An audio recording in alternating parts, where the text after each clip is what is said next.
والصلاة والسلام على عباده الذين اصطفى لا سيما على سيد الرسل وخاتم الأنبياء وعلى آله وصحبه ومن بهديه مهتدى. أما بعد فأعوذ بالله من الشيطان الرجيم. بسم الله الرحمن الرحيم. وإذ قال إبراهيم لأبيه آزر أتتخذ أصناما آلهة إني أراك وقومك في ضلال مبين. صدق اللہ العظیم. عزیزان گرامی، میرے محترم بھائی اور دوستو،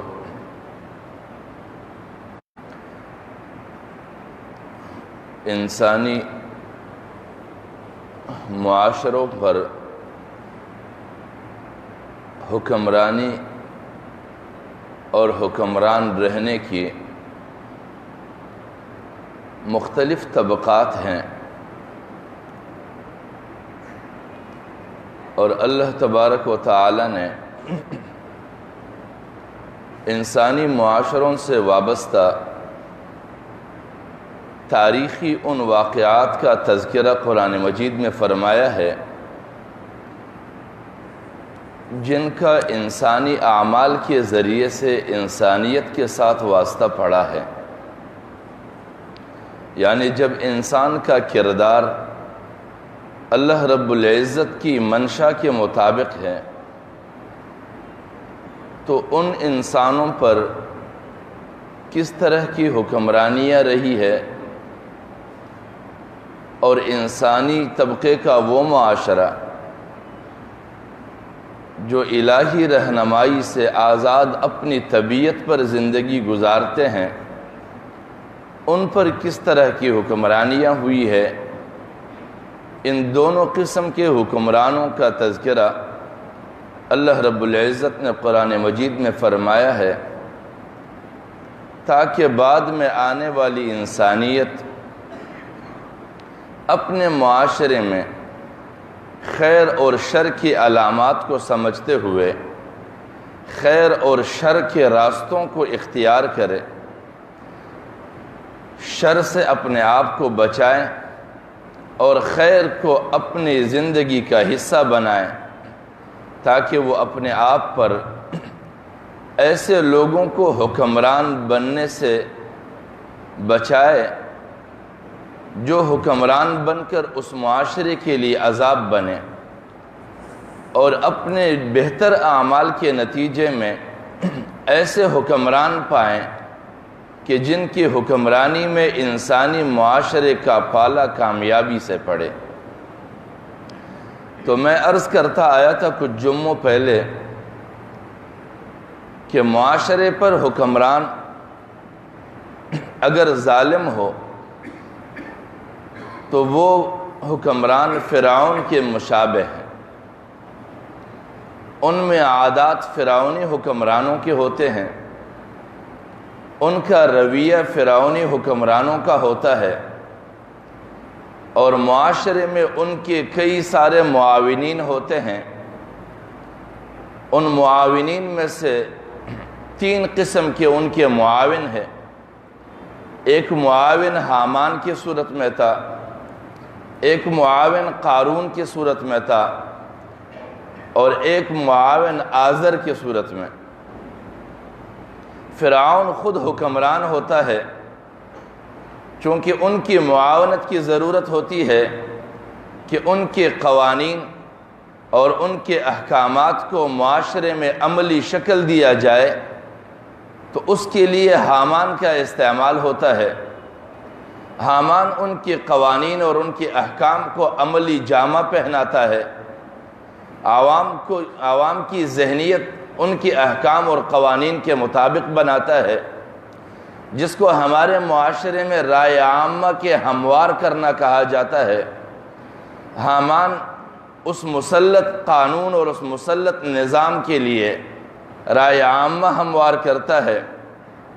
اور قارون جو ہے، جو دوسرے نمبر پر فرعونی حکمران کا معاون ہے، اس کے 2 کام ہیں. ایک عوام کو مفلوک الحال اور مجبور بنانا ہے، عوام کی تمام تر محنت کا ثمر خود حاصل کرنا ہے، اور پھر اس حاصل کردہ ثمر میں سے کافی حصے کا خرچ فرعونی حکمران کی حکمرانی کو تقویت بخشنے کے لیے صرف کرتا ہے۔ اور تیسرا طبقہ آزر ہے، جس پر تفصیلی گفتگو نہیں ہوئی ہے۔ قرآن مجید میں ہے وَإِذْ قَالَ إِبْرَاهِيمُ لِأَبِيهِ آزَرَ أَتَتَّخِذُ أَصْنَامًا آلِهَةً، کہ جب حضرت ابراہیم علیہ السلام نے اپنے باپ آزر سے کہا أَتَتَّخِذُ أَصْنَامًا آلِهَةً، کہ تم بتوں کو اپنے لیے معبود بنا رہے ہو، انی اراک وقومک فی ضلال مبین، بلا شبہ میں تجھے اور تیرے قوم دونوں کو واضح ترین گمراہی میں دیکھتا ہوں۔ اب یہ آزر اس زمانے میں کرتے کیا تھے؟ یہ ابراہیم علیہ السلام اور نمرود کے زمانے میں ہیں۔ اگرچہ حامان اور قارون اور آزر کا دور مختلف ہے، حامان اور قارون دونوں فرعون کے زمانے میں ہیں، حضرت موسیٰ علیہ السلام کے زمانے میں، اور آزر یہ نمرود بادشاہ کے زمانے میں حضرت ابراہیم علیہ السلام کے رشتہ دار ہیں۔ دور مختلف ہے، لیکن کردار ان کا باطل حکمران کی تقویت کے لیے صرف ہو رہا ہے۔ ہمارے زمانوں میں یہ تینوں معاونین یکجا ہو کر اس زمانے کی جابر حکمران کے معاون بنتے ہیں، اور اس کے معاونت کی شکل کیا ہے؟ اس کی شکل ہمارے مروجہ زمانے میں نام نہاد پیشوائیت کی اجارہ داری، یعنی وہ پیشوائیت کہ اپنے آپ کو اہل علم کہلاتے ہو، اپنے آپ کو صاحب علم کہلاتے ہو، لیکن اس کی علمیت اور اس کے عالمانہ شان یہ دونوں اپنے زمانے کے ظالمانہ مسلط نظام کی تقویت کا باعث بنتا ہے۔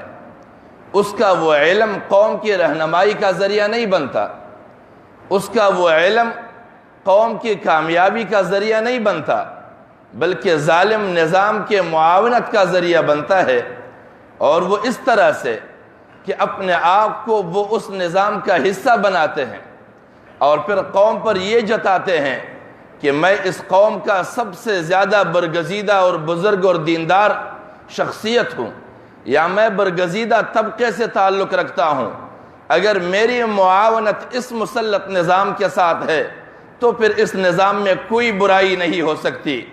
اس نظام کے بہتری کا معیار یہ تصور کراتا ہے کہ اس کے اندر خوبیاں تلاش نہ کرو، بلکہ ان کے معاونین کو دیکھو کہ اگر معاشرے کا کوئی برگزیدہ شخصیت اس نظام کا معاون ہے تو سمجھو کہ یہ نظام اس زمانے کا سب سے بہترین نظام ہے اور وہ قبول کرنے کے قابل ہے، جبکہ حقیقت ایسا نہیں ہے۔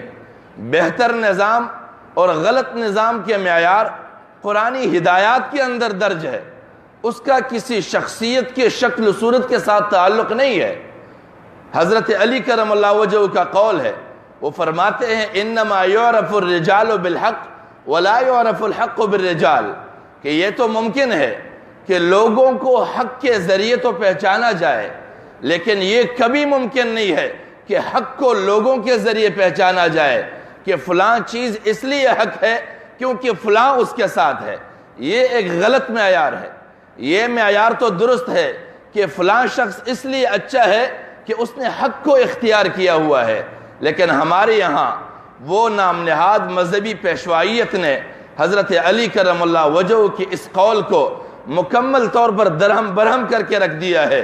انہوں نے معیار یہ بنایا ہے کہ اگر میں عالم ہوں اور میرا عالمانہ شان ہے اور میری ایک شان و شوکت ہے، قوم ایک نظر سے مجھے دیکھتے ہیں، اب میں جس پڑلے میں اپنے آپ کو ڈال دوں تو اس پڑلے کو حق سمجھا جائے، یہ غلط ہے۔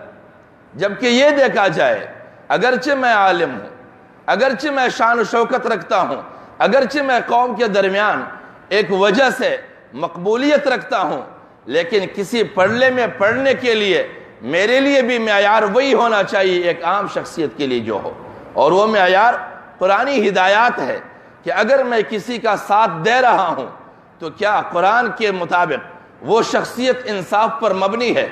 اس کا وہ نعرہ انصاف پر مبنی ہے؟ اس کا وہ عمل انسانیت کی خدمت کے لیے ہے؟ عجیب بات ہے، ہمارے معاشرے میں ایسے بھی لوگ گزرے ہیں کہ ایک شخص حکمرانی پر رہنے کے لیے ایک خطے کے، ایک محدود خطے کے، ایک صوبے کے حکمرانی پر رہنے کے لیے 40 کروڑ کا آفر کرتا ہے کہ مجھے رہنے دو، اور اگلا اس پر 1 ارب سے زیادہ کا آفر دیتا ہے کہ اس کو ہٹاؤ، مجھے لگاؤ۔ اب جب ایک صوبے کا حکمران اس حد تک خرچ کرنے پہ آئے اپنے آپ کو برقرار رکھنے کے لیے، اور اگلا اپنے آپ کو لانے کے لیے، تو کیا یہ پیسے قوم کی خدمت کے لیے صرف کیے جا رہے ہیں یا پھر اپنے آپ کو بنانے کے لیے؟ لہٰذا ہمارے خطوں میں اس طرح کی حکمرانیاں ہیں، اور اس طرح کے حکمرانوں کا جو بھی معاون ہوگا وہ معاون آزر سمجھا جائے گا اس زمانے کا۔ اور دوسری عادت، جھوٹی عزت۔